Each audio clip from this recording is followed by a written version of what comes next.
Hey, happy Independence Day. Yes, I know I'm missing my hat. Let's take a quick look at what's growing in the garden. So, start with the carnage, that is the tomatoes. Basically, and I know I need to prune this, I got some dead stuff, but my tomatoes keep producing a fair amount. Not a lot, but a fair amount.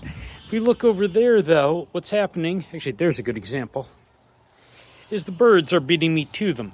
So as soon as these tomatoes get any slight bit of red, like this one, they just get picked, and I'm letting them ripen indoors. There's another one that needs to get picked.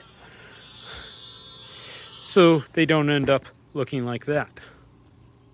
Just as soon as they got a little bit of red blush, I'm pulling them. So that's for the garden. You can see the chickens are doing pretty well.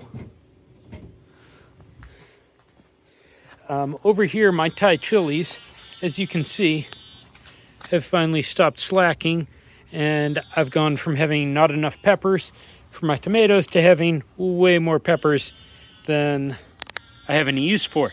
So, if you happen to want peppers and are in the College Station area, leave a comment. I can bring a bag of peppers at church. Okay, let's go over here. The laboyos, more peppers. So you can see the chili laboyos, these are from the Philippines, are still producing a lot. We got a bunch of rain here, so I need to put dirt in there to fill in the low spot. Not sure, yeah, I've got 2 eggplant growing. See, there's one, there's another. This is a volunteer eggplant bush entirely. We aren't planning to grow eggplant this year. If we look over at the saluyot, these need to be thinned because I think we just got too dense of a population in there. They did get completely eliminated in the middle, or almost, obviously. Got some more coming up. And that looks like saluyot too. That's grass. And another eggplant. That's another volunteer eggplant. It just showed up, so we left it. Here's the fun part.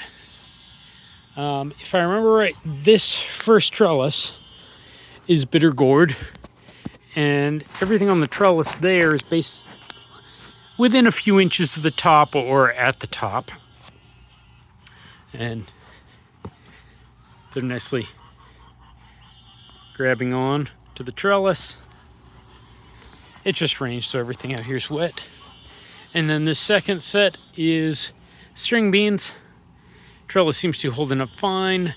String beans aren't doing quite as well as the bitter gourd on average, but like if you look through, we've got plenty of stuff way up at the top going sideways.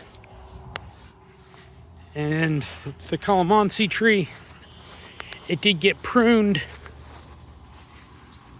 but it's still, I mean, for a tree that's 3 years old, that's like 1.5 feet, 2 foot tall. And as you saw earlier with the eggs, the chickens are finally laying. So I've got to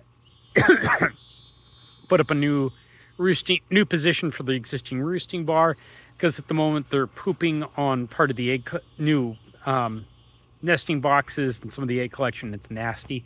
So I got to update that, which is what I'm about to do right now. Anyways, happy Independence Day. And if you're not already growing a garden, you probably should. Okay, I almost forgot. In case you couldn't tell by the fact that the grass isn't 3 feet tall over there by the chicken coop and the airsoft targets and everything else, finally got the lawnmower working. And there's this week's harvest. As you can see, piles of peppers. Tomatoes are turning red, still kind of waiting for them to finish ripening. They should ripen better now that they're in a lump like this. Yeah. And I'm saving some eggshells. Those are going to get mulched or ground up and added to the, actually it might be chicken feed. They could use some calcium. Anyways, I'll do something with them.